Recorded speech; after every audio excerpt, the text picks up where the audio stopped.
Welcome to the lecture on Niccolò Machiavelli. This is the final episode for this semester's great conversation. There are lots of themes that get brought together today. We talk about the Renaissance, the transition from the medieval to the modern. We kind of get an overview of how important Florence, this little city-state, is to the history of the West.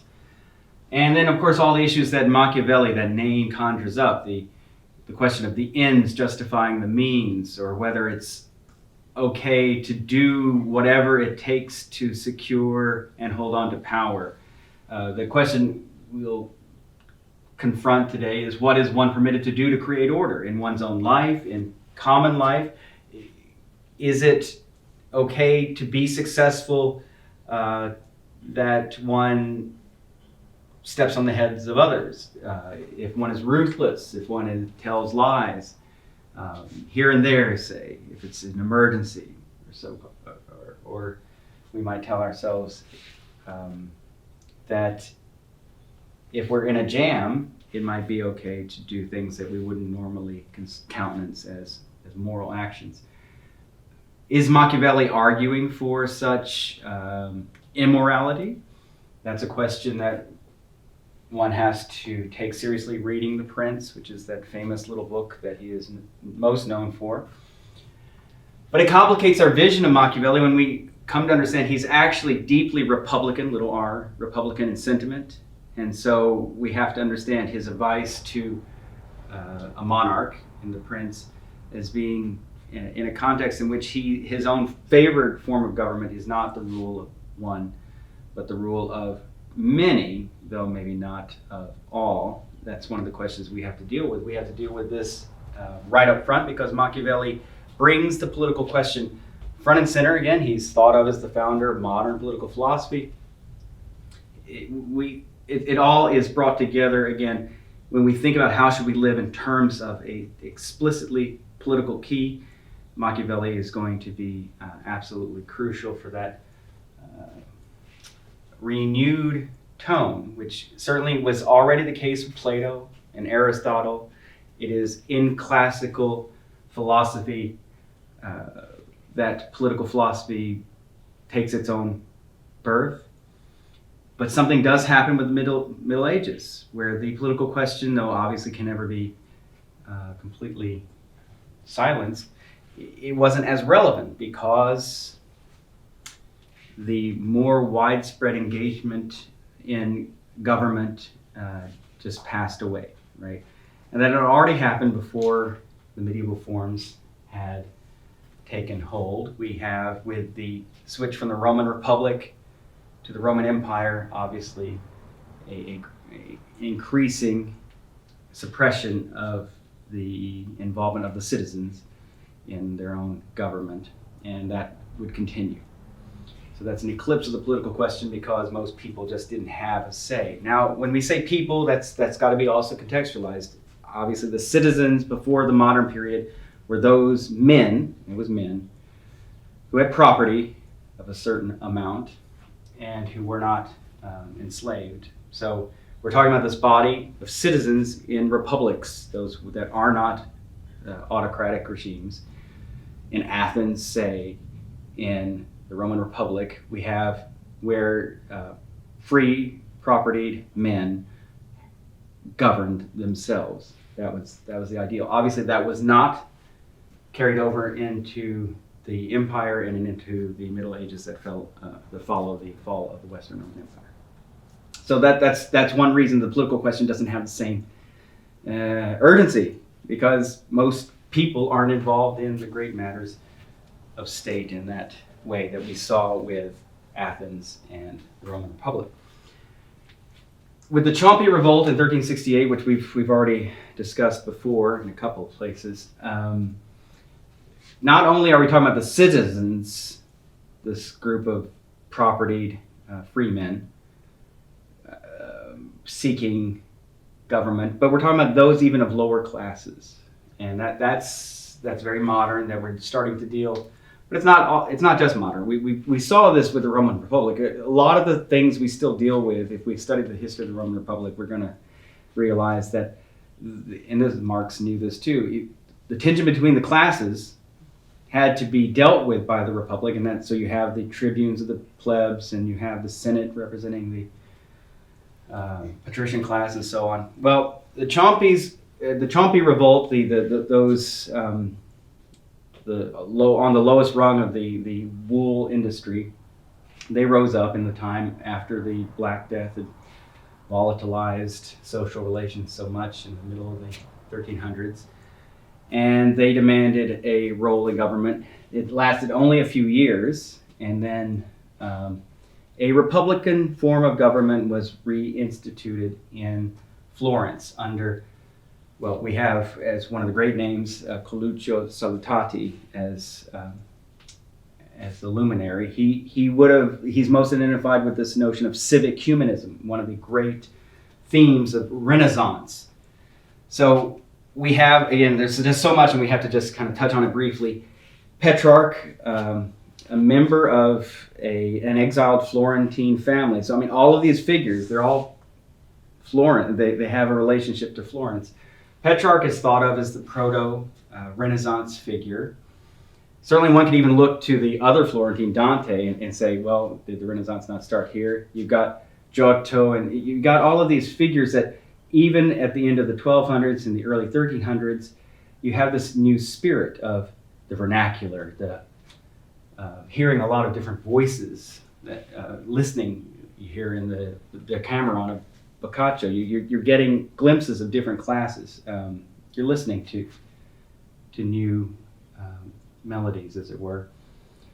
The Black Death and all the other crises of the 1300s, I think, may have delayed the coming of the Renaissance, or indeed made the Renaissance possible. That's the question.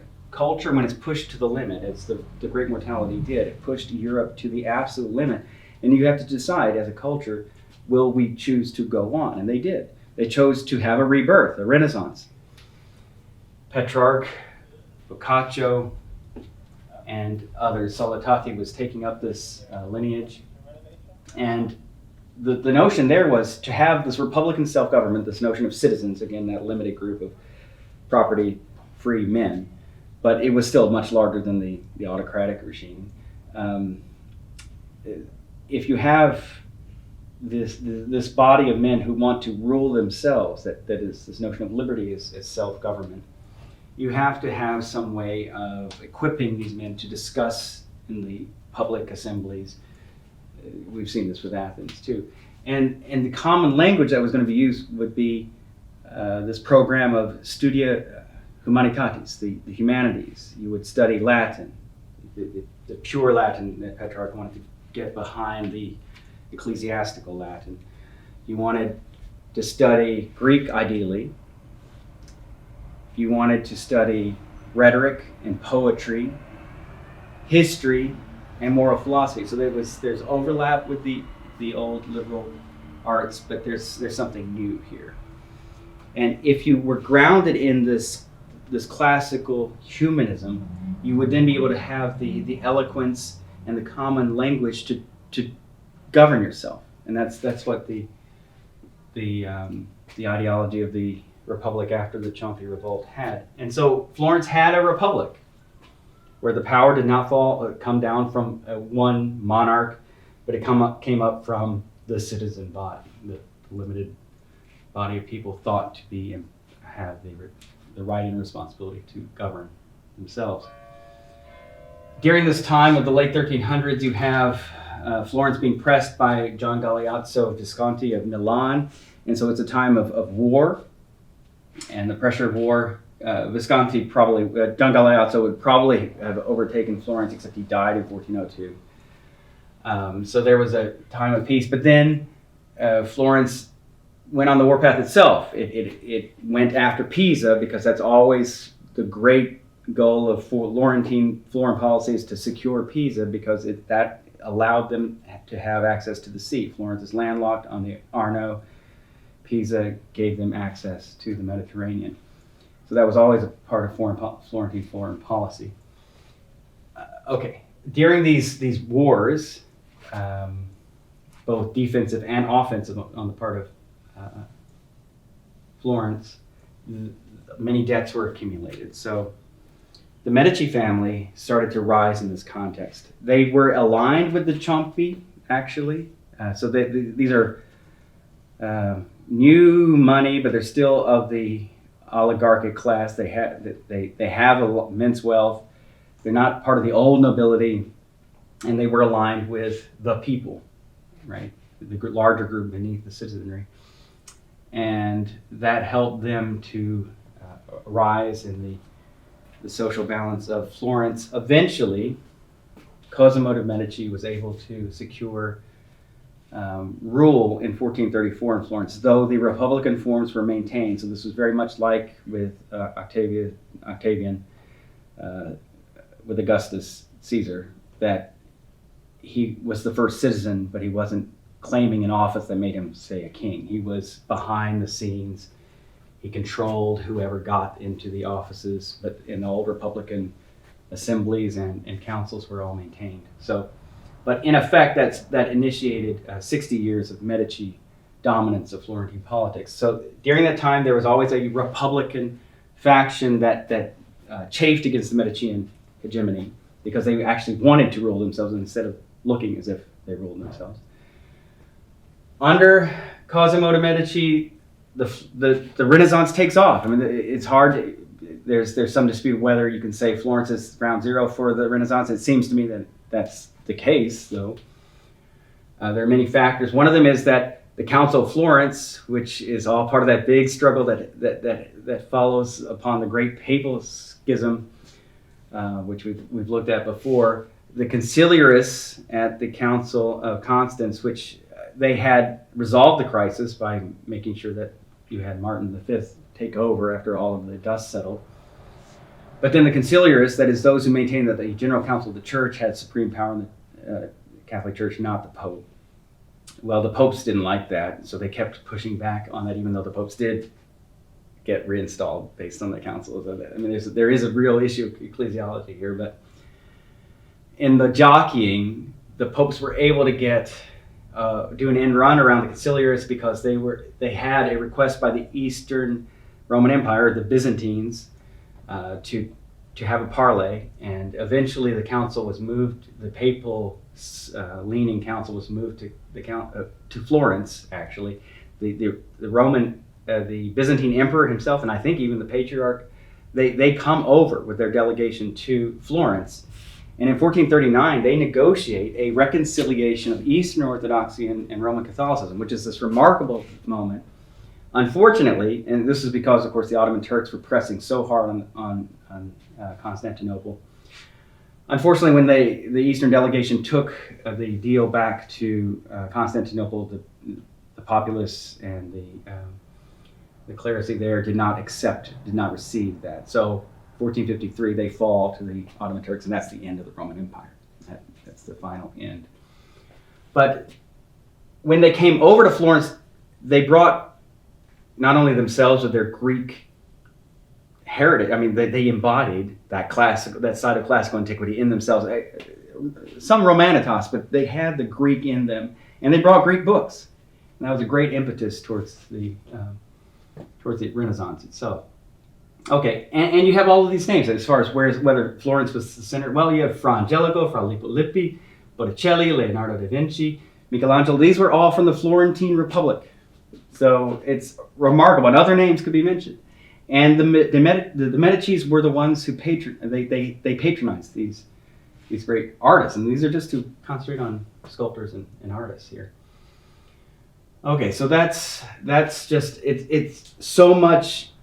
You had such a horrible century in the 1300s, and then this immense creativity in the 1400s. Cosimo's grandson, Lorenzo il Magnifico, the Magnificent, takes over in 1469. He's truly a remarkable man. I think most of us be Republican in sentiment, but it's hard not to admire both Cosimo, but especially Lorenzo, who just demonstrated a kind of personal rectitude, but also, and he was a poet. He made sure that the Platonists had their own school, Marsilio Ficino and all of that. It's really just beautiful to see a kind of like a philosopher king here. But also this great personal courage. He was the victim of the Pazzi conspiracy, which was, again, when the popes, and for any Catholic amongst us, it's just scandal. These are the most scandalous of the popes, and just a series of just horrible things. The popes the Pope here was behind a conspiracy. I think this was Sixtus IV, against the Medicis.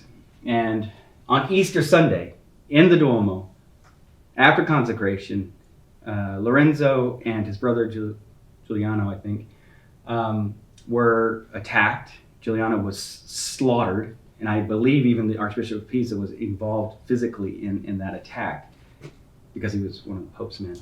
Just evil things. So Giuliano dies. Lorenzo barely makes it out, but he escapes. So that's not good for the conspirators. So Lorenzo survives. The Pope is furious, so he gets an alliance with the King of Naples, and it looks like Florence's independence is going to be.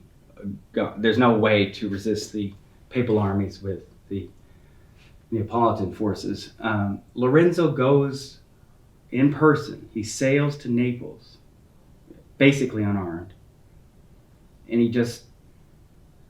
he appeals to the King of Naples and says he makes a personal pitch as to why this wouldn't be in their best interest.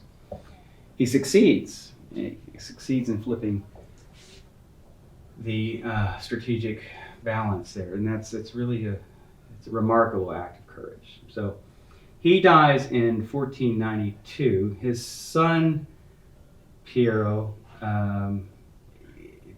doesn't do well at all. He doesn't do well at all, actually. So Charles VIII, King of France, comes in and invades in 1492.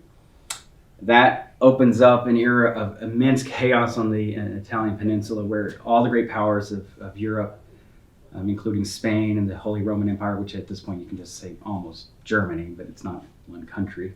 The papal, everybody's fighting in Italy from then on for several decades.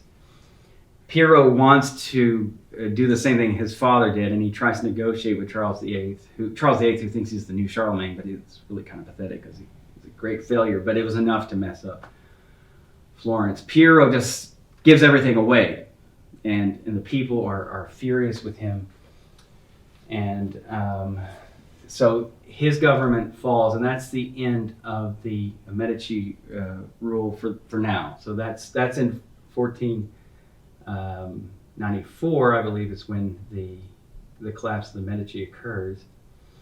And then you have the Dominican friar Savonarola with his firebrand preaching. He predicted, it seems, the invasion of France. He's apocalyptic. He's a Republican, but also, he wants he wants the people involved in the government of this, in self-government. But he's also a Puritan. He burns books. He thinks the Renaissance is a bad idea because we should be concentrated on not on the earthly beauties, but on otherworldly beauties. So good things, bad things about this guy. In the end, he gets mad at the Pope for being involved with the vicious politics that the popes are involved in. He gets excommunicated, and eventually he's burned at the stake. So that's the end of Savonarola, and that's in 1498. And from then on, from 1498 to 1512, you have a recrudescence of the Republic under Piero Soderini, who was eventually elected Gonfaloniere for life. And it's under Soderini that Niccolò Machiavelli enters into government. So Machiavelli was born in the year that Lorenzo took over. He's growing up during this heyday of Renaissance. He hears the preaching of Savonarola. He sees the disaster caused by the invasion of France and so on.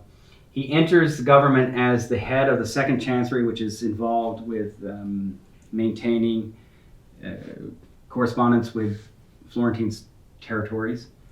He's also, in that position, one of the secretaries for the First Chancellor, and related to that, he's a member of the Ten of War, which is basically the Secretariat of State for Florence. And so in that role, he's going on diplomatic missions.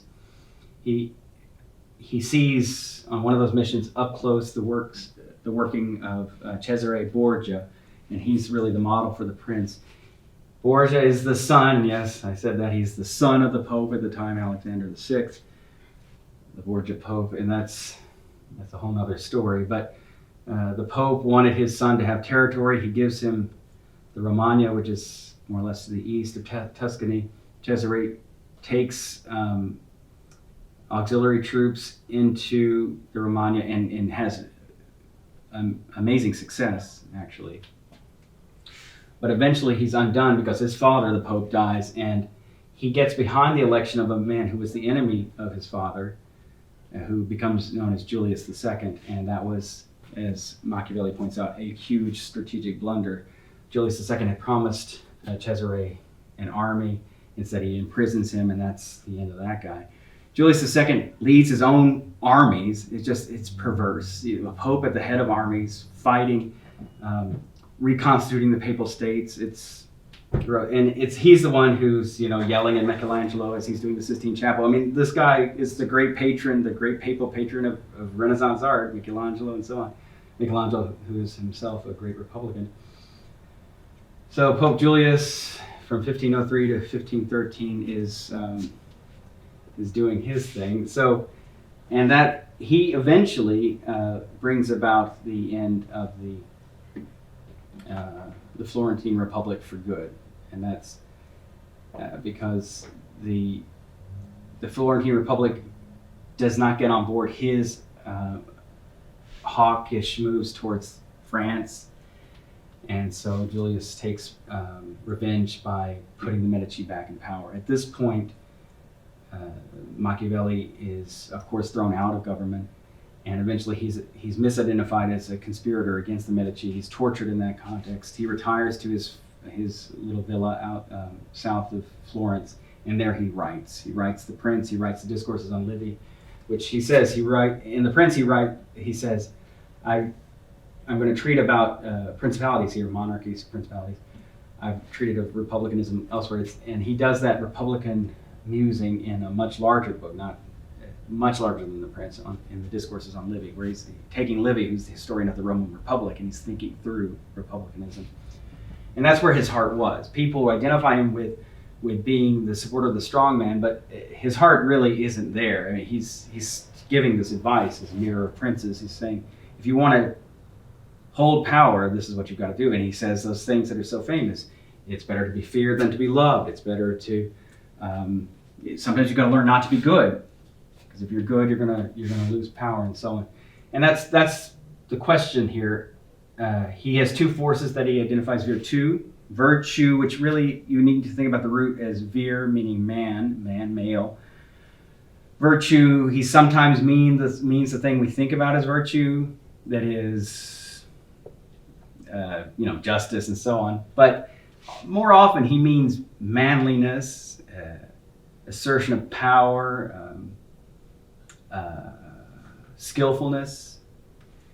So if you have enough oomph, enough power, virtue, you can engage with fortuna. The other great force in life is fortuna, fortune.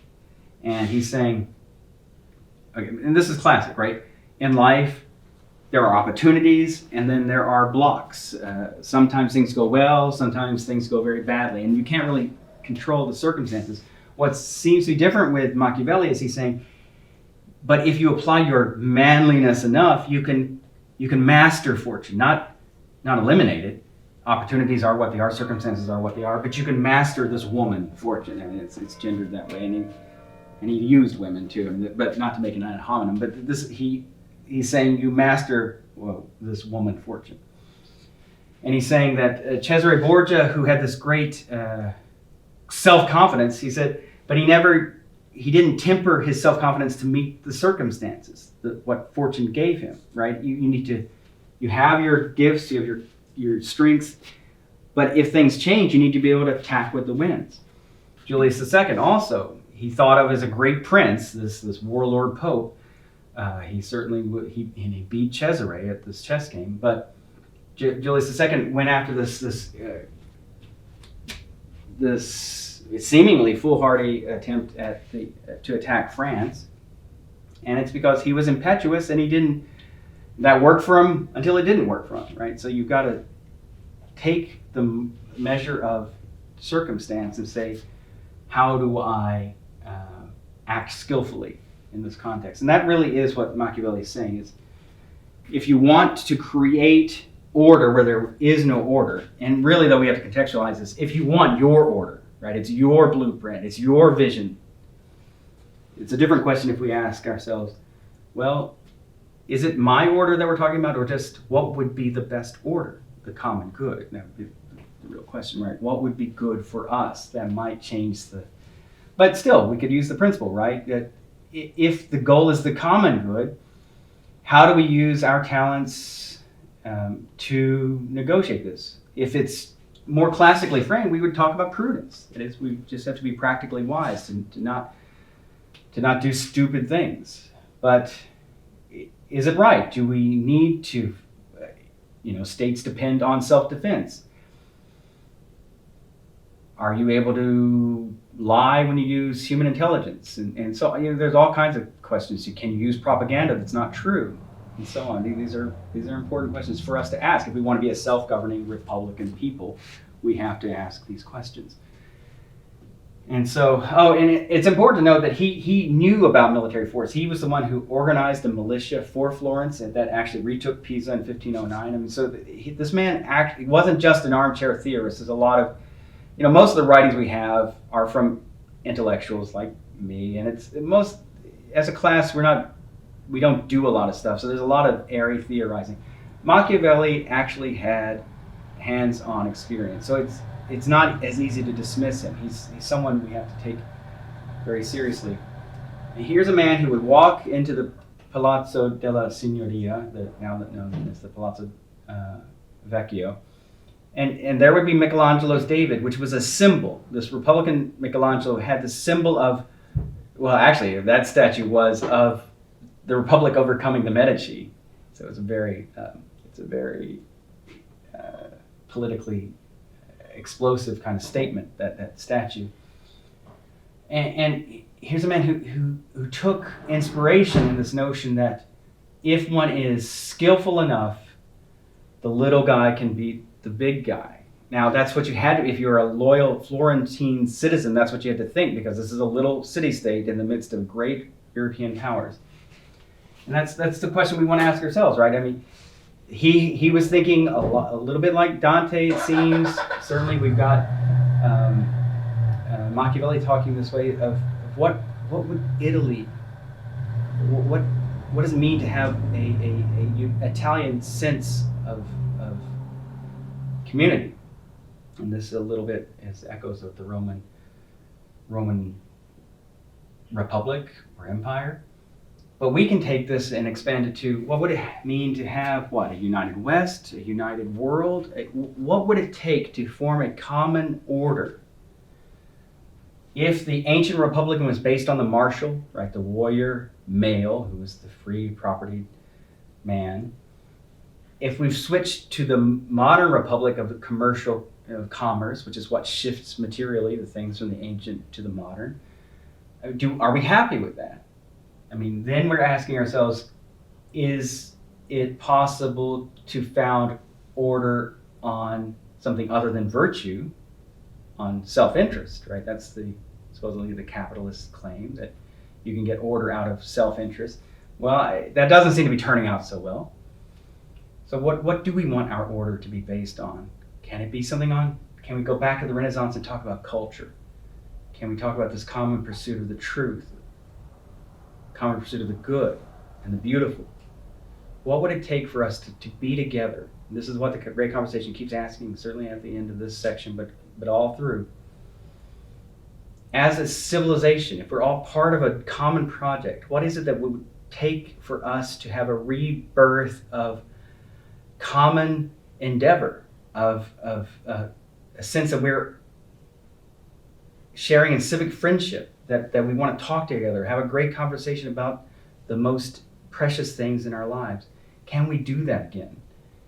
I think it really is important to read Machiavelli to get serious about what it is that's on the table and what's not.